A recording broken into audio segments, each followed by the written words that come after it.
Hola amigos, estamos en el capítulo número 11 de Espacio Marcial con un invitado desde Estados Unidos muy importante, sobre todo en la rama de las artes marciales filipinas, con el gran maestro Rene Latosa, de Latosa Escrima, y también integrando a Juan, como siempre. Así que Juan, hola, ¿cómo estás? Hola, hola, hola a todos los que ven el programa, gracias por verlo. Efectivamente, un invitado de lujo, el gran maestro Rene Latosa, un gusto para nosotros tenerlo y espero que sea como todas las anteriores, una gran entrevista. Welcome, Master. Thank How you. are you? Good. I'm good. Okay.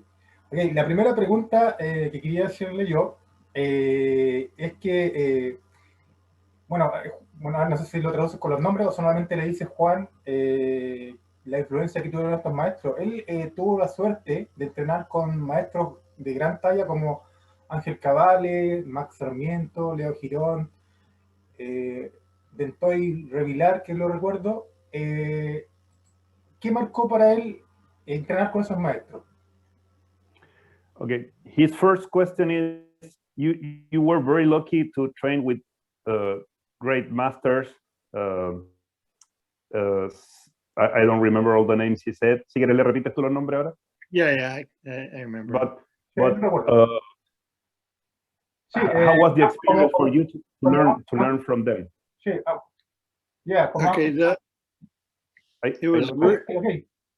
I don't know. Can you hear me? Is okay? Yes, The audio? yes. Go ahead. Okay. Please. The experience as a young man, I was only 17, and coming into the Filipino martial arts was like coming into a family, because all these instructors from Max Sarmiento, Dentoy, Revelar, Leo Giron, Angel Cabalas, all those were people that I knew as a child, right? Growing up. Let me please translate this part and then Yeah. we go. Dice que para él comenzar a practicar las artes marciales filipinas a los 17 años fue como entrar a una familia, porque a todas estas personas que él también vuelve a nombrar, él ya las conocía, eran cercanos a su entorno. Okay, please go ahead. Okay, the Filipino community was a very small community, and I knew, because of my father, who was a contractor, a boss for all the farm people, and so I knew most of the people before I even was a teenager. So all of them I grew up with in Stockton. Dice que la comunidad filipina era muy pequeña y como su padre contrataba gente para trabajo en las granjas, él ya conocía a todas estas personas desde muy pequeño. Okay. Go ahead, please. So when I first came to learn, all of them knew me anyway, and I was able to get a lot of instruction, a lot of help, a lot of advice, and they taught me a lot because I was almost the only student in the school, and I had 4 teachers, and I'm the only student for a long time. That's nice. Let me translate this. Dice que, bueno, ellos también lo conocían y ya había una relación desde antes de que él empezara a aprender. Y que como eran muy pocos, él tuvo la suerte de que en realidad eran 4 profesores y un solo alumno. No había más alumnos en esa época, entonces él tuvo la suerte de aprender él solo con todos los maestros. Please go ahead. And training was not in a group class. All training was one-on-one. So all the advanced and the masters, all they do was call you up to the floor and they teach you. So there's no group lessons back then. Nice. Dice que en ese entonces no habían clases grupales, que solo te llamaba el maestro y te enseñaba y que era uno y uno, que no había más gente y se hacía así en ese entonces. Oye, Juan, Please. respecto a esto, le podría decir al maestro, preguntarle que por ser clases personalizadas como de 1 a 1 y un grupo reducido, y más en la época que fue, era más duro, más hard. Were the classes harder then, since you were one-on-one with a great master? No, it was actually great because I knew them, and they a lot of them were all family friends, so there's no formality. They just taught you. Okay. You Yeah. Dice que no, dice que como eran familiares, amigos, no había ni una formalidad, solo venían y te enseñaban. Please go ahead. Okay. Yeah, they had to make me go pretty fast through the system because they needed somebody to help them do demonstrations. So they taught me really fast, and I went through the system really, really quick. Que le enseñaron, tenían la necesidad de que él aprendiera muy, muy rápido porque no tenían nadie más para hacer las demostraciones, por lo tanto avanzó muy rápido en el sistema. And in the middle of it, I started to learn also from my father at home. So I was learning at the school and then also learning from my father, who was a fighter. Entonces, aparte de aprender de esos maestros, también él, en la casa, cuando estaba en casa, aprendía de su padre. Okay, so what would you say is you already told us that it was one-on-one, but in terms of maybe the program that you learn or the system, how you learn it, what's the main difference you see between the training back in the days and the training today? How do you, when you train today? Right. The training back then was just, they taught you everything that they wanted to teach you. There was no formal program except from learning from 1 strike to 12 strikes, right? And then everybody else in there had different systems, different styles, so they would teach you differently as well. So I had a mix both of a very formal type of style into just a style of fighting based on whatever happens. Okay, let me translate at this point. Le pregunté que, bueno, cómo era la diferencia entre cómo aprendió él, ya nos había dicho que era uno a uno, y cómo se enseña hoy en día. Dice que también la otra gran diferencia es que en esa época no había un programa, sino que el maestro venía, te enseñaba lo que quería según lo que él hacía. Cada persona tenía su estilo diferente, su manera diferente de hacer las cosas. Lo que sí le enseñaron los golpes desde el 1 al 12, pero cada persona tenía su manera propia de hacerlo y así lo iban enseñando. Y después él tuvo que ir combinando todas esas cosas para crear su propio estilo. Please go ahead. Okay, and when I learned with my dad, it was really different because there was nothing formal about it. He threw a hit, and he said, he asked me to throw him a hit. I throw him a hit. He does something, and then he wants you to do it the same way. And then he doesn't know. He didn't know how to teach. He just knew how to fight. And so he showed me how to do something, and I have to follow it right away or else I get hit. Yeah. Was it more fighting oriented than maybe now? Like it was right in the spot, you have to fight with it? Yes. It was all actually, with my dad, it was all very proactive, right? Okay. It was based on reaction. Okay, please let me translate that. Y nos dice que, por otro lado, con su padre era muy diferente. Su papá le mostraba algo y después él le lanzaba un golpe y él tenía que hacerlo y era mucho más orientado al combate. Su papá no era un buen maestro, su papá solo sabía pelear. Entonces, cuando entrenaba con su papá, funcionaba de esa manera. Te golpeo, hazlo y tiene que resultar. Please go ahead.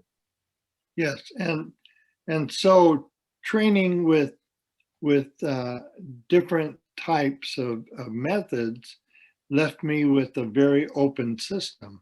So I had to learn how to fight on this side, how to do formal on this side, how to teach on this side, and people would train me just with whatever they know, right? So and that was only at the school and with my dad, but I also learned more when I went to the my dad he was the president of the Filipino community, and so I practiced in the building, and more old Filipinos would come and show me different techniques throughout the day as I was training. Yeah. Okay, please let me translate. Entonces, dice que como tuvo tantos maestros y no eran programas establecidos, sino que cada maestro tenía su manera de hacerlo, más lo que le enseñó su padre, recibió mucha información, lo que le permitió a él desarrollar un sistema muy completo que incluyera muchas cosas por las influencias distintas. Y además de todos los maestros que tenía, los que nombró al principio, y su padre era presidente dentro de la comunidad filipina, por lo tanto lo llevaba a veces a otros lugares y él estaba practicando y venía la gente, se acercaban viejos o otras personas y le enseñaban más cosas. Entonces, eso le permitió a él tener un sistema y un estilo muy nutrido.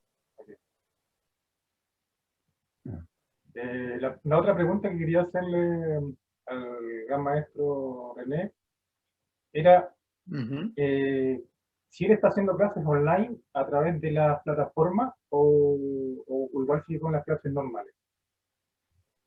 How, with this COVID thing, how have you been training? Have you been doing classes? Are you doing classes online? How is it going for you? Well, because of COVID, everybody's locked down. I've been teaching Zoom classes through Zoom in Turkey and Germany, and private students in Argentina and Brazil, New York. You know, so it gives me a chance to teach all over the world without traveling anymore. You know. Yeah. Because I used to travel a lot, but now I can't so you travel. You see that as a new opportunity that you might keep on? Yeah, it's easier with Zoom, but I still miss the physical part of it, you know, where you can connect with people. Yeah. Okay, please let me translate. Dice que sí, que ha tenido que hacer las clases por Zoom, pero que eso le ha permitido hacer clases a gente de Turquía, de Alemania, de Argentina, de Brasil, Nueva York, distintos lugares, y por lo tanto es una oportunidad interesante para acceder a nuevas personas. Sin embargo, señala que es necesario y que extraña el contacto y la parte física del arte. Lo que hemos hablado siempre. Juan. Yeah. So, for me, in general, and it's a pleasure to talk to you, I'm very interested in the old times. I think we lost the way a little bit in the martial application, in the fighting application, maybe, or maybe it's just my idea. But can you tell us a little bit more? Was there on that time? I figured it for the stories I have heard from different people. It was more fighting, and maybe if you disrespected someone, he will go to you and you will have a fight. And fight were much more part of the learning process also. Yeah, but I think, you know, when you talk about that, it's very cultural, right? Mm-hmm. You have the old timers that have come from the Philippines, who are Escrimadors. You won't be able to find who they are because they will not most of them will not tell you they know anything, Okay. right? Mhm. Because they want to make sure that nobody knows what they do. So that's a part of a strategy of making sure that what they know is kept in here and kept Mm. a secret for them against their opponent, right? Okay. Mhm.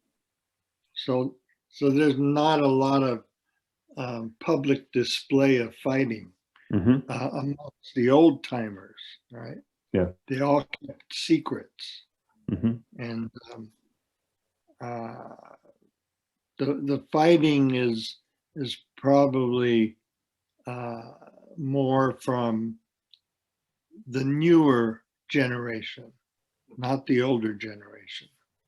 Okay. And the teachings were more fighting oriented, or is kind of the Well, same mine for was today? Okay. a lot of teaching I had was um, oriented towards survival, right? Mhm. Wasn't to teach other people.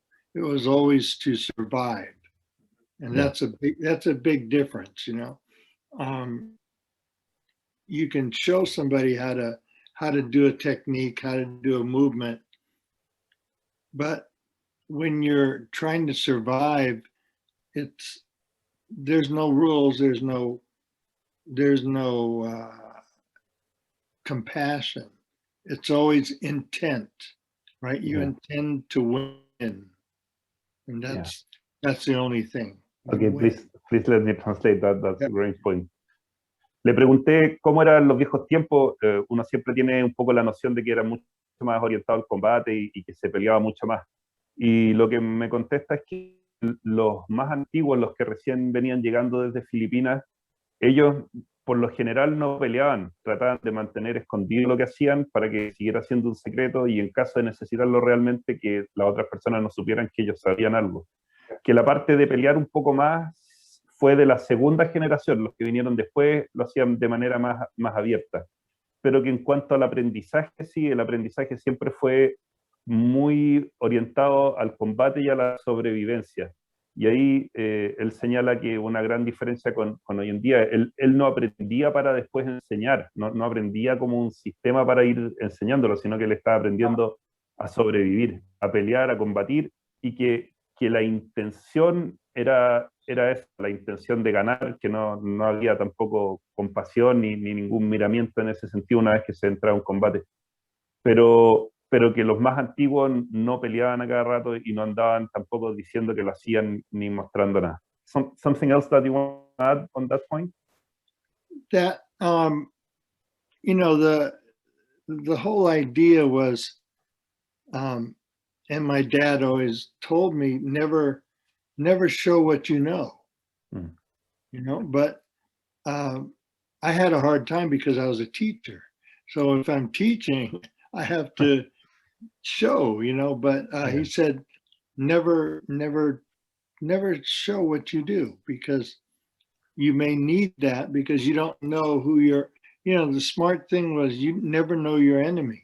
Yeah. You don't know how skilled he is, how strong he is, how fast he is, and what various skills that he has to hurt you with. You don't know. Yeah. So don't give him information. Okay, yeah.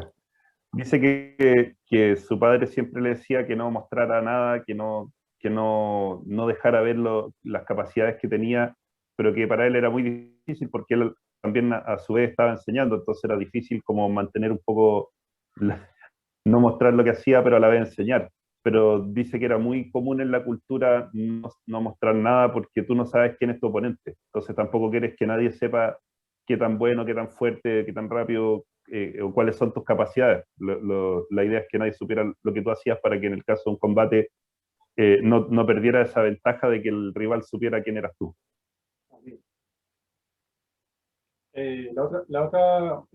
Otra pregunta, bueno, en este caso, más que pregunta, es como una acotación. El gran maestro Rene Latosa, con su sistema, ha roto algunas barreras en el sentido de que ha influenciado a que lo inserten, por ejemplo, nosotros hemos visto, Juan, que hay sistemas, por ejemplo, de Wing Chun que tienen programas de Latosa Escrima.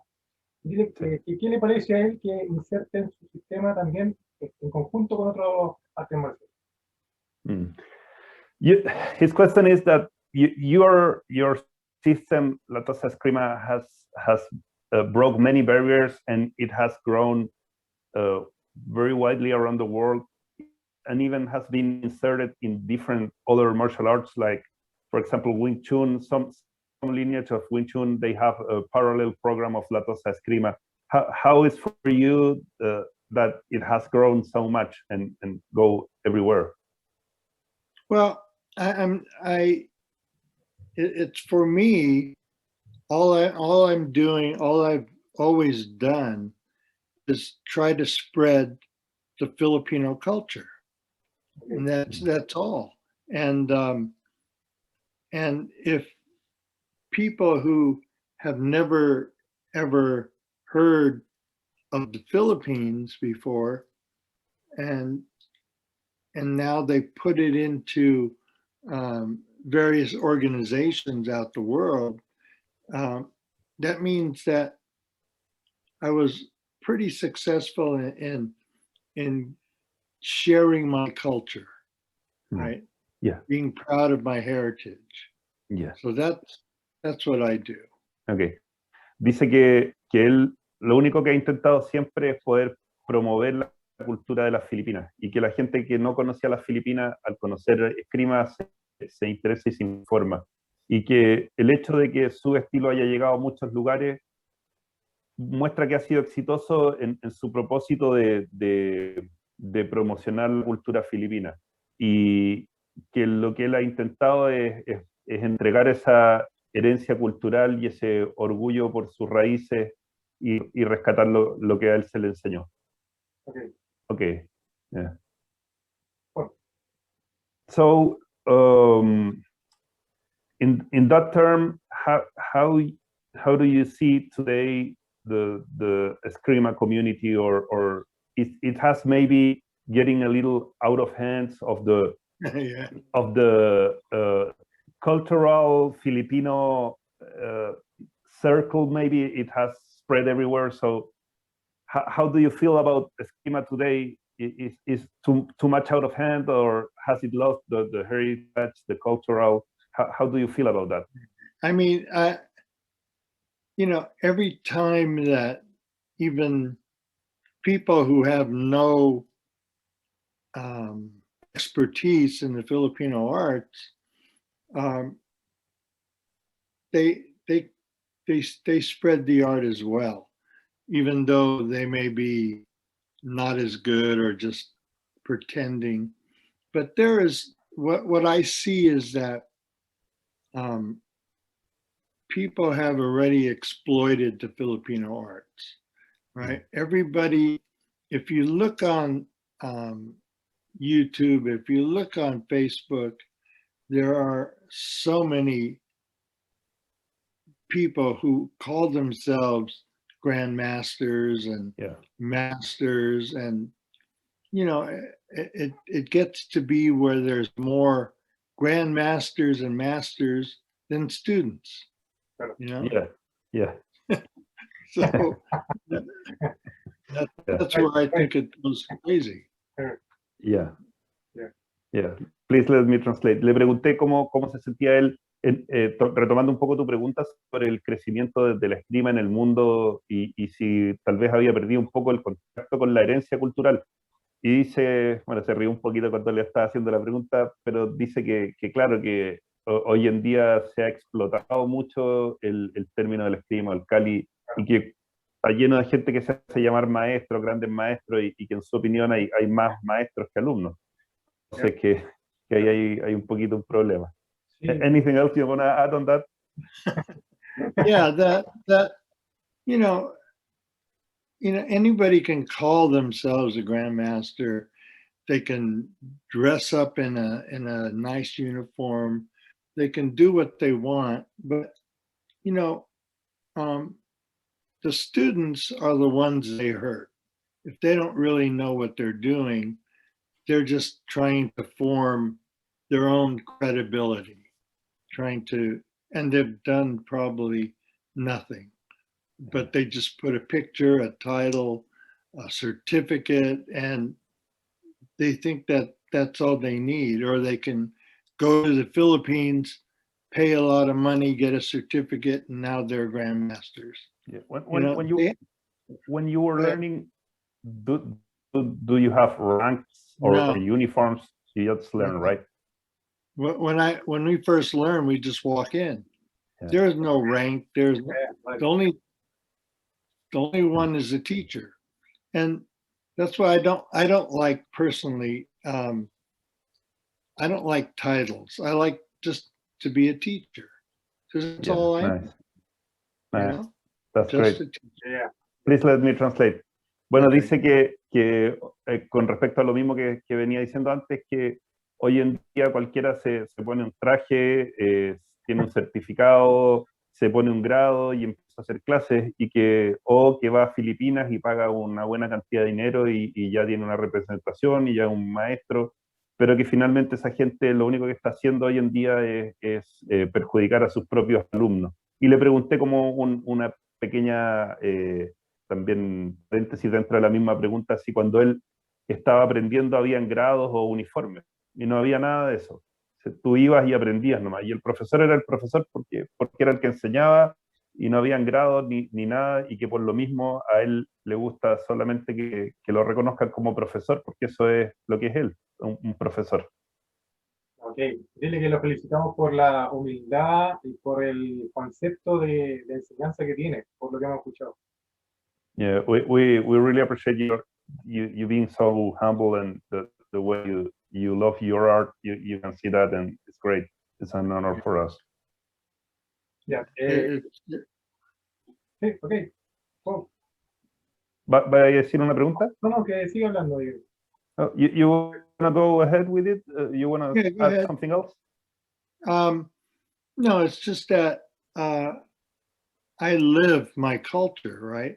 Yeah. And so I believe in the beauty of making sure that everybody knows my heritage and the history of Escrima and the Filipino martial arts from Stockton, from the USA. That's where I think that people need to be also aware of. Not everything starts in the Philippines, but it's where the culture is. But I started in America, and this is where I think my culture starts, not in the Philippines. But yeah. Quiere agregar también al respecto de eso que, bueno, él dice que él vive su cultura, por lo tanto le interesa que siempre lo que le enseñe esté relacionado a su cultura, pero no solo directamente a Filipinas, sino que también a Stockton, que es donde él creció y donde él aprendió, que también ahí se generó gran parte del crecimiento cultural del arte. Yeah. Bueno, yo, con respecto a lo que él habla de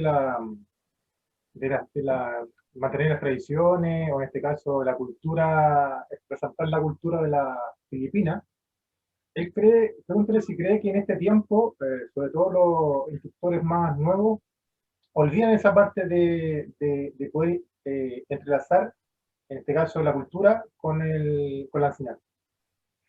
Yeah. Do you feel that in this time the cultural part is missing, that it got separated from the just stick fighting, and the cultural part is missing now? I do. I think that there are so many different Filipino martial arts out there. What is missing is from a lot of these instructors, they need to go back and pay and have and honor their instructors, right? Because a lot of them just become teachers and grandmasters, and they forget about who taught them. Somebody had to teach them. They didn't learn from the ground up with nobody, and so they need to really honor the people that taught them. You know, have some respect for the people who taught them. Yeah. Dice que sí, que está separado la pelea de palo, digamos, de la cultura, y que siente que todas estas personas que están enseñando hoy en día tienen que volver atrás y reconocer a los maestros y agradecer y reconocer a quienes le enseñaron a ellos y reconocer quiénes son las raíces, que cree que eso hace mucha falta. Oye, Juan, y dile que es un maestro iluminado porque mira la imagen, está pegando el sol ahí parece, la pantalla, fíjate. Yeah, yeah. He said that you're being enlightened by the sun. So you cannot see yourself, but we see you in the spring with the light. So Oh, I can pick it off. Yeah. Like that. Yeah. No, it was good. It was good. It was something bad. It was like you got the light on you. Yeah. Oh, like Yeah. something, huh? Yeah. Dile que para nosotros es un maestro iluminado entonces. Yes, he said that for us you were enlightened by the sun. Yeah. Yeah, Juan. Yeah. So in regards of the culture of your origins in Stockton, why would you like to tell us? What do you think is important for people to know? What do you want to let us know about it? Well, what I want to emphasize is that the Filipino martial arts in the United States, starts in Stockton. And people will take history and change it and act as if it started somewhere else, and they forget about where it starts, how people, where it all began. I appreciate history, and I want to make sure that as the generations grow and grow and grow, that they don't forget about where it started. And it starts in Stockton amongst the Filipinos here who immigrated here from the Philippines to work in the fields. Okay. Please let me translate. Okay.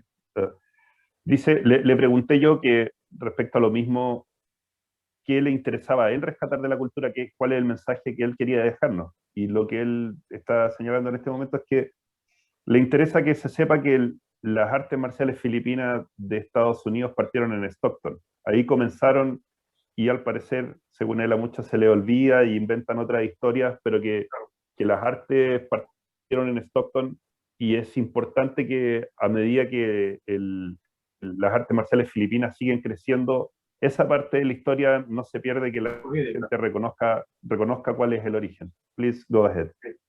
They were the pioneers need to be recognized, like Angel Caballas, Max Sarmiento, Dentoy Revelar, Leo Jerome, and they were pioneers. They started they wanted to spread the culture, and they started to. And that's where it all began in the United States. So we can't forget that. Yeah. Dice que no hay que olvidar a los pioneros, que son los que él nombró, y reconocer que ellos son los que empezaron y que ellos son los que trajeron la cultura y que son los que diseminaron la cultura en un inicio en Stockton.